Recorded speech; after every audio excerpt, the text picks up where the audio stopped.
Здраво, само да потсетам да направите subscribe на нашиот YouTube канал, бидејќи ни значи вашата поддршка, но и колку повеќе ни има, толку поинтересни коли на тест и толку поинтересни видеа. Сега можете да гледате видеото. Чао!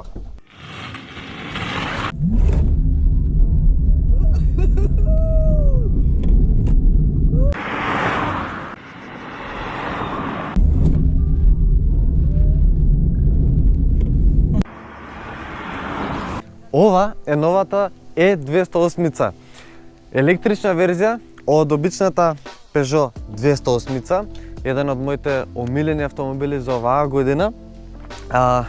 Сакавме да го полниме со полнач, бидејќи после ние брзи стартови што ги гледате сега, се празни малце поише батеријата, но полнач немаме тука, ќе зборуваме после за нив и за целата мрежа.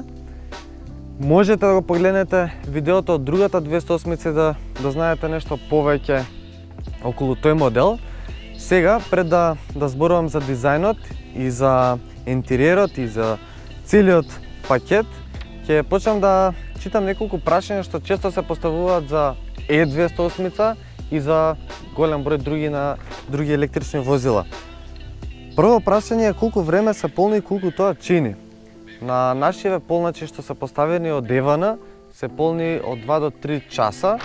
На домашен полнач во обичен штекер се полни 23 часа, да, тоа е малку подолго. И имате суперчарџери, што кај нас се уште не се поставени за жал, на тие се полни до 30 минути. Колку чини за сега кај нас тоа е бесплатно, дури бесплатен и паркингот на одредени места. Во домашни услови кога го полните чини околу 100 денари за 100 км, што е многу ефтино. Второ прашање е дали може да ви удри струја од вода или да ви удри гром. Ајде вака. Дали може да ви удри струја од вода? Сега одма ќе пробаме. Еве водата, тука е електричниот мотор. Струја не ми удира, така да тоа се чисти глупости. Гром дали може да ви удри? Па и во нормална кола може да ви удри, но е сосема безбедно и ако мислите дали има повеќе шанси тука да удри гром, бидејќи електрично, не, тоа се чисти глупости. Старт од 0 до 100, според официјалните податоци, кажува од 8,1 секунда, но во реални услови можете да постигнете време од 7,7 секунди. Малку подоцна ќе мериме и ќе видите за колку ќе успееме ние да стигнеме до 100 км на час. Колку се намалува просторот внатре со батериите и колку домет има со едно полнење. Дометот варира од повеќе работи, тоа ќе го дискутираме кога ќе почнеме да возиме, но со едно полнење можете да извозите до 340 км. Она што е интересно кај Peugeot е тоа што приметувате воопшто не изгледа поразлично, тука е истиот дизајн како обичната 208. Всушност, кај дизајнот разликите се овие плави детали тука на маската. Исто така, ова е буква тука странично на задниот дел, кој што асоцира дека е електричен.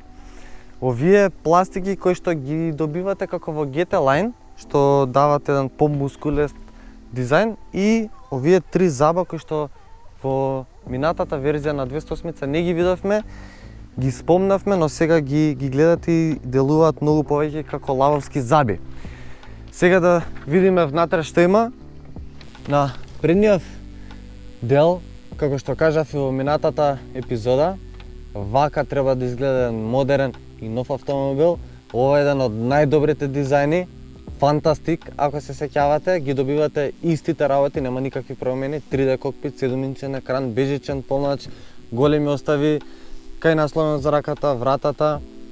Исто така, тука ми се допаѓа што ги имате сега овие плави конци и овие плави детали флуоресцентни на вратата.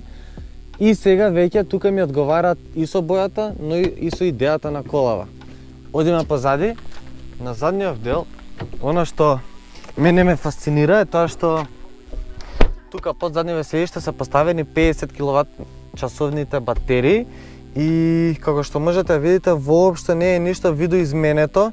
Тоа најмногу ме фасцинира, бидејќи сепак е удобно, сепак е комфортно, го имам истиот простор за нозете, истиот простор за главата, не се седи повисоко, целиот пат не е издигнат, така да се е исто и комфортно и удобноста се останати онакви какви што беа. Морам да ги пофалам Peugeot, бидејќи тука нудат 2 USB порта, многу семејни возила, други што сме ги имале на тест, не го нудат тоа, а тука во ова мало градско возило тоа го имам. Останува што го видиме багажникот и одиме таму.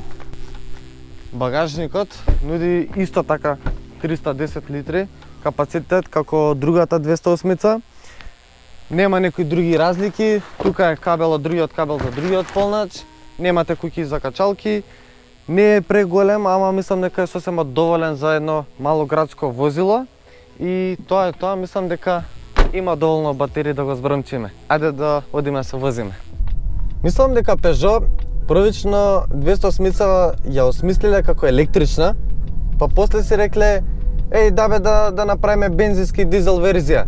Бидејќи е многу по-комфортна, многу подобро управува, по-стабилна, по-забавна, иако од претходната верзија бев многу фасциниран, сепак ова е многу по-добро од обичната 208-ца.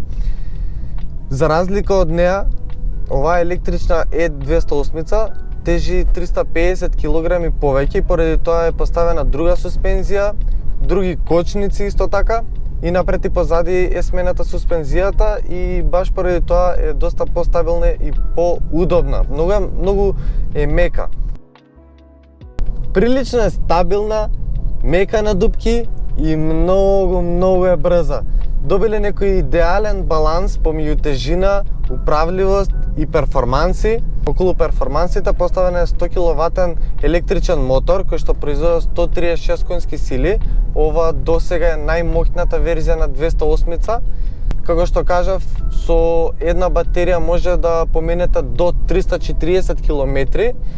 Секако се зависи од она како ја возите, во кој режим ја возите. Тука имам копче кој што ги менува режимите, имате на избирање 3 вида, тоа се еко, нормал и спорт, и навистина се чувствува многу голема разлика во респонзивноста и во перформансите.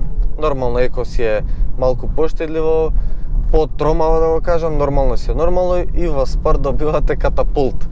Покрај трите режими, околу дометот варираат и други работи, како други потрошувачи што ги имате внатре, тоа се климата и некои други работи што ги напојувате, пример телефон, радио. Не трошат да толку многу, но климата троши пример 35%.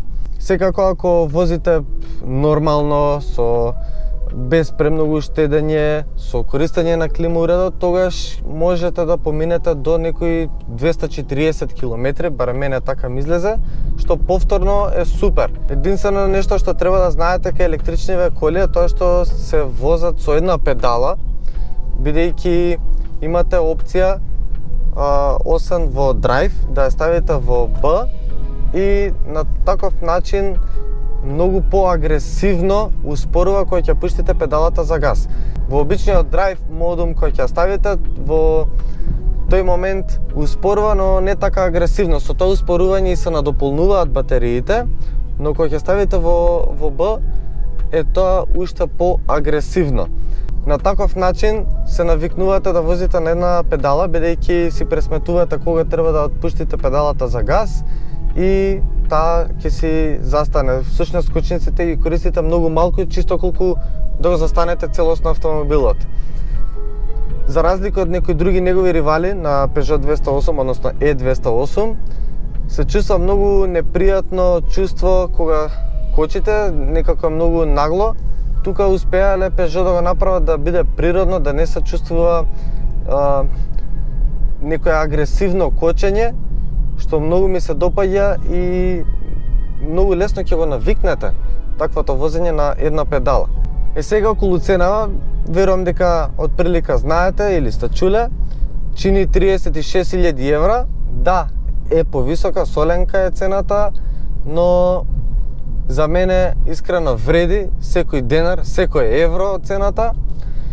Единствено нешто што мислам дека е пречка кај колава за да успее во нашава држава е само поради тоа што нашава држава не инвестира доволно во овој сегмент.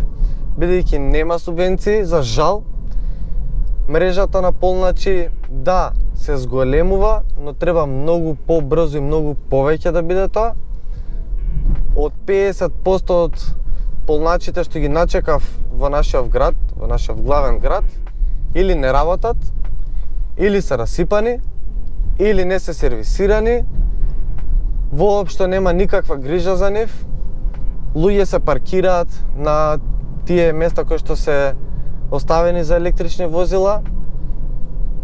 Искрено малку сум разочаран од нашава држава, од нашите институции, бидејќи не се грижат доволно, не инвестираат доволно, многу споро оди тој цел процес и за жал само тоа е единствената пречка зашто оваа Е208 можеби нема да ја гледаме толку често низ нашиве улици. Всушност не само Е208, туку и сите други електрични модели. Ова е еден голем апел за нашава држава, што е можно побрзо да почнат да инвестираат, бидејќи навистина колава вреди, забавна е за возење, практична е и плюс помага во борбата за загадување. Јас сега тука ќе завршам, ќе пробам да направам уште еден старт, брз старт, бидејќи е многу брза и многу интересна. Следете не, ќе има уште поинтересни видеа и се гледаме многу наскоро. Чао, дечки!